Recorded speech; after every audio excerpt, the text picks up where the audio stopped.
Pai dos irmãos, graças a Deus por tudo que Deus tem feito em nossas vidas. Hoje, nossa lição de número 5. E o nosso tema é ética cristã, pena de morte e eutanásia. Nós vamos ver por que nós temos a ética, por que nós defendemos essa ética de sermos contra a pena de morte, contra a eutanásia. O nosso texto áureo que está em 1 Samuel 2,6 diz assim: O Senhor é o que tira a vida e a dá, faz descer a sepultura e faz tornar a subir dela. Então Deus tem o controle da vida, só ele que pode decidir o dia que a pessoa nasce e o dia que a pessoa morre. E a nossa verdade prática: a pena de morte e a eutanásia violam a soberania divina. A vida foi feita por Deus, a vida foi dada por Deus e, portanto, pertence a ele. Quem deu a vida foi Deus e só ele que tem poder, que tem o direito de tomar a vida. Então nós não temos esse direito, nós temos o quê? Que esperar esse dia chegar. Nós não temos o direito de tirar a vida de ninguém. A nossa leitura bíblica em classe, que está em Romanos 13, versículo 3 ao versículo 5, 1 Samuel 2, versículo 6 e versículo 7, João 8, 3 ao 5, versículo 7, versículo 10 e versículo 11 diz assim: Porque os magistrados não são terror para as boas obras, mas para a más. Queres tu, pois, não temer a autoridade? Faz o bem e terás louvor dela. Porque ela é ministro de Deus para teu bem, mas se fizeres o mal, teme, pois não traz debalde a espada, porque é ministro de Deus e vingador para castigar o que faz o mal.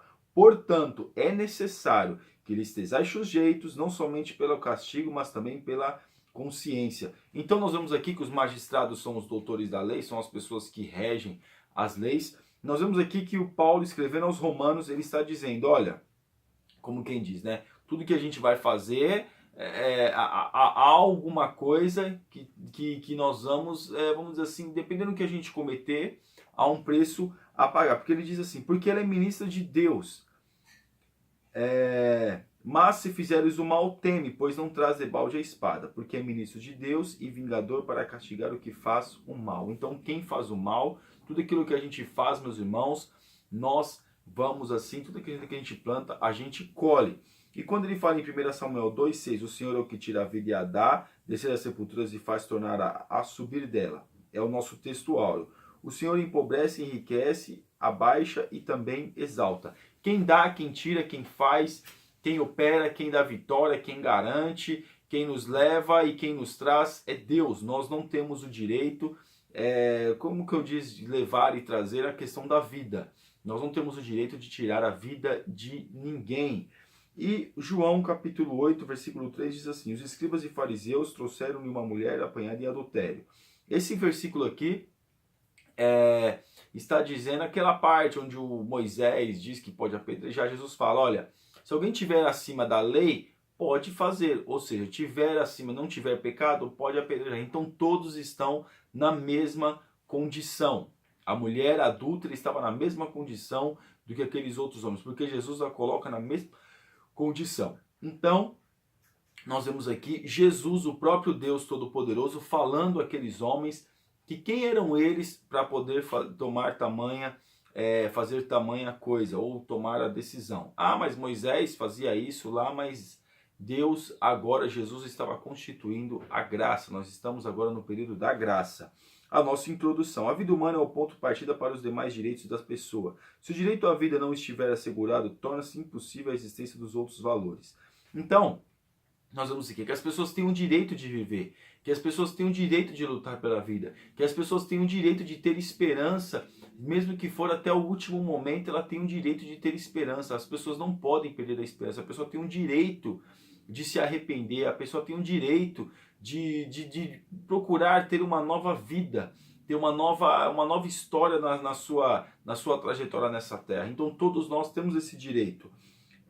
No tópico 1, diz assim, a pena de morte nas Escrituras. O Antigo Testamento prescreve a pena de morte. O Novo Testamento reconhece a existência da pena capital, mas não normatiza o assunto. Ou seja, ela reconhece, mas é uma coisa que acabou sendo introduzida. Ela apenas reconhece a questão da pena de morte, mas não introduziu isso. Jesus não permitiu que isso fosse colocado nos evangelhos como uma regra. E no tópico 1, no Antigo Testamento, no Pacto com Noé e na Lei de Moisés, a pena de morte aparece como punição retributiva, sangue por sangue e vida por vida. Um dos propósitos era punir com a morte o culpado por assassinato premeditado. Isso estava na Lei de Moisés.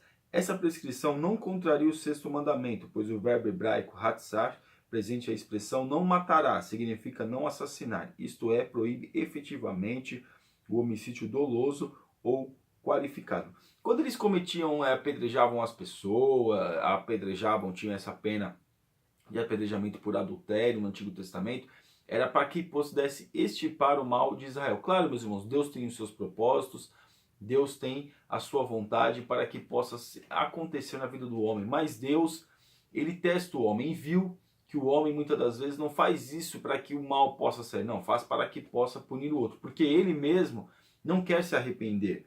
Então o indivíduo era proibido de matar. Quando alguém matava, a lei exigia que o Estado fizesse justiça. Para o devido processo legal, ao menos 2 testemunhas eram requeridas para a efetivação do processo. Assim, a morte do homicida era vista como justiça contra a impunidade, porém, havia exceções. Quando Davi adulterou e premeditou a morte de Urias, a pena não foi aplicada ao monarca. Neste caso, Deus tratou pessoalmente do pecado do rei.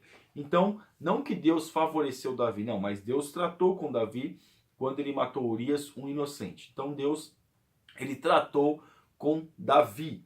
E também no Novo Testamento, tópico 2. Aos Romanos, Paulo constata a legalidade da pena de morte e a legitimidade do Estado em usar espada como punição ao transgressor. No entanto, o apóstolo não normatiza a aplicação da pena, não ordena e nem proíbe, apenas reconhece a existência da lei como dispositivo punitivo. O evangelista João registrou o caso da mulher apanhada em adultério. Os escribas e fariseus exigiram o parecer de Jesus sobre a aplicação da pena de morte para a adúltera. Entretanto, os acusadores comportaram-se de modo parcial e trouxeram somente a mulher para ser julgada, enquanto a lei exigia a presença das testemunhas e também do adúltero. Cristo se recusou a participar deste juízo temerário e ilegítimo. Absolveu a mulher da punição e perdoou e exortou a deixar o pecado. Então, nós vemos aqui, como nós já comentamos, eles não tinham essa condição, porque também estavam com pecado, não estavam acima da lei. Mas também tem mais coisas aqui. Por quê? Porque deveria trazer os dois. O adúltero também deveria ser trazido. E por que não trouxe? Então Jesus falou, ó, não tem como, cadê as testemunhas? Ah, mas ela foi pega em adultério, quem viu? E cadê o adúltero? Cadê o homem? Só trouxeram a mulher? Não, tem que trazer os dois. Os dois tem que ser apedrejado. Então Jesus percebeu ali que, como quem diz, a lei só serve para o mais fraco, só serve para o menos afortunado, só serve para o menos favorecido. Então Jesus disse, olha, perdoou ela e falou, vocês também têm pecado, vocês estão cheios de pecados, como já fiz a explicação antes, complementando, vocês também já têm pecado, então vocês não têm esse direito. Então Jesus fala, olha mulher, cadê os seus acusadores? Ninguém te condenou, não eu te condeno. Vai e não peques mais. Ou seja, você vai, mas não vai continuar fazendo aquilo que você estava fazendo. E aqui nós vemos também o apóstolo Paulo, porque eles tinham essa pena capital, pena de morte antigamente. Era uma coisa normal. Até mesmo em alguns países, nos Estados Unidos, alguns estados têm a pena de morte. Aqui no Brasil nós não temos. Muitos querem que a pena de morte, mas nós não temos o direito de tirar a vida de ninguém. Mas aqui, no tópico 2, eutanásia e conceitos e implicações, o conceito da eutanásia. Etimologicamente, a palavra eutanásia tem origem nos dois termos gregos, eu como significa de boa ou fácil, o significado de boa ou fácil. Etanatos, que significa morte. A junção destes dois termos resulta a expressão boa morte, também conhecida como a morte misericordiosa. O vocábulo foi inicialmente usado pelo filósofo inglês Francis Bacon. No sentido ético, a eutanásia significa antecipar ou acelerar a morte de pacientes em estágio terminal ou que esteja padecendo de dores intensas em consequência de alguma doença incurável. Então, matar, isso é o ato de matar, tirar a vida de uma pessoa. A Bíblia não dá esse direito para nós. Mas a pessoa está sofrendo, a pessoa está passando por situações terríveis, ela não aguenta mais. Irmãos, aonde a vida há esperança, nós não podemos tirar a esperança de ninguém. Mas a pessoa está pedindo, mas mesmo assim Quem faz isso é assassino. O Brasil não dá essa possibilidade para ninguém, para as pessoas matarem. E também o tópico 2, implicações da eutanásia. A prática da eutanásia tem implicações, tem ordem legal, moral e ética, nos aspectos legais. A Constituição brasileira assegura a inviolabilidade do direito à vida. Assim, a eutanásia é tipificada como crime no Código Penal brasileiro. Então, aqui no Brasil, não pode eutanásia. No entanto, tramita no Senado Federal o projeto de lei, o novo Código Penal, onde o juiz poderá deixar de aplicar a punição para quem cometer a eutanásia, seja ela passiva ou ativa. Nas questões de ordem moral, não nos deparamos com a violação do sexto mandamento. Não matarás. Então, aqui no Brasil não pode ter esse tipo de prática, não pode cometer a eutanásia. Aqui é crime, mas já estão tramitando no Senado Federal para que esse projeto possa ser aprovado. Para que possa ser aprovado, as pessoas fazerem isso, cometerem este crime ou ter essa atitude com outra pessoa acerca da eutanásia. Ao paciente ao seu plano de saúde, então aqui também vai dizer que o que muitas vezes incentiva é o que? O plano de saúde, porque é muito caro manter um paciente e tal, a pessoa pagou a vida toda um plano de saúde, quando vai usar não pode, né? E isso acaba sendo até viável com um plano de saúde, para que venha mesmo, porque desliga os aparelhos, já o leito já fica para outra pessoa, porque é assim que eles tratam. Ou às vezes para a família, para se ver livre, né?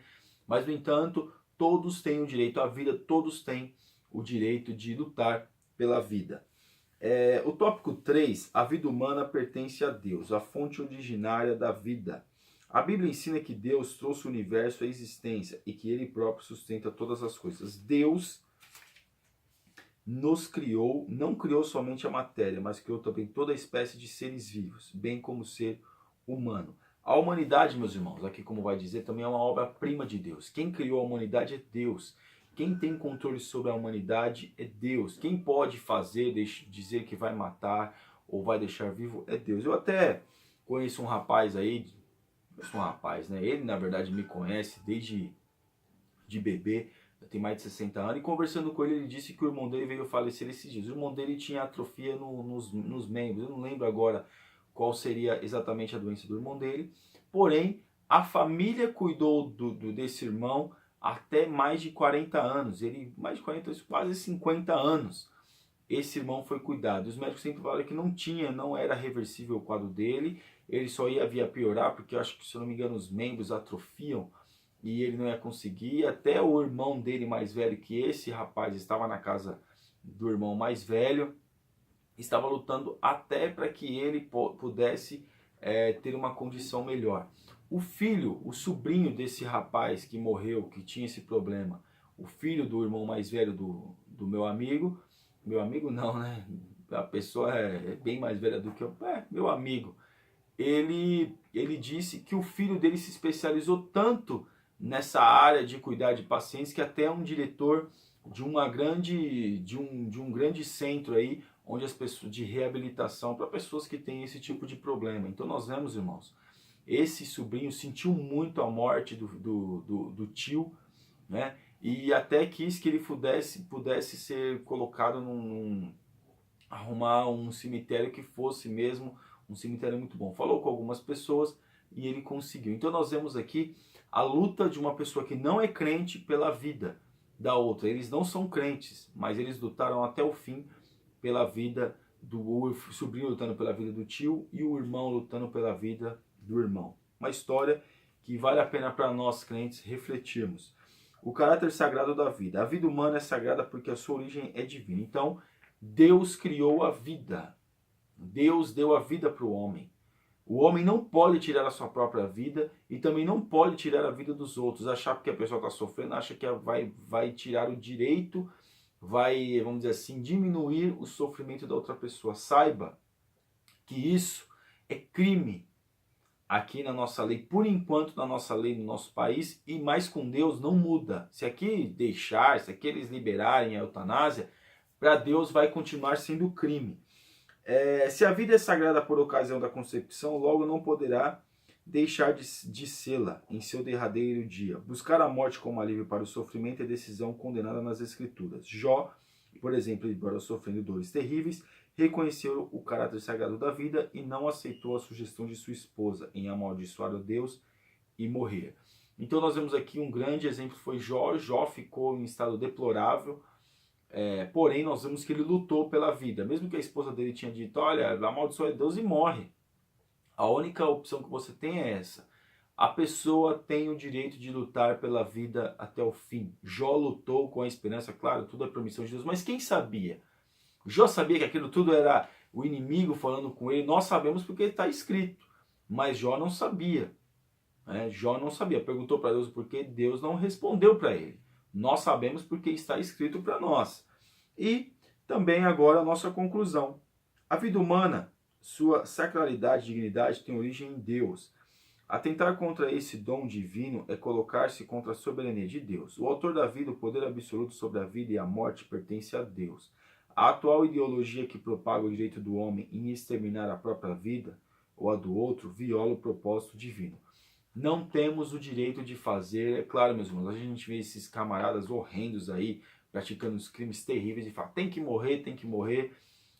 Às vezes a nossa condição, a nossa mentalidade humana quer mesmo a sentença de morte para o próximo, mas Deus não dá esse direito para nós executarmos isso, e também é bom que nós nem venhamos nem ter esse tipo de conduta. Então fica aí, vamos pensar direitinho quando a gente querer colocar a sentença na vida do outro, assim como os homens queriam colocar a sentença na mulher adúltera, e também quando a gente querer aliviar o sofrimento do nosso irmão ou do nosso próximo, porque todos nós temos direito pela vida. Todos nós temos direito de lutar pela vida. Amém, irmãos? Que Deus abençoe os irmãos. Em nome de Jesus, você ainda que não é assinante do nosso canal, está convidadíssimo a assinar. E que Deus te abençoe. Fique na paz.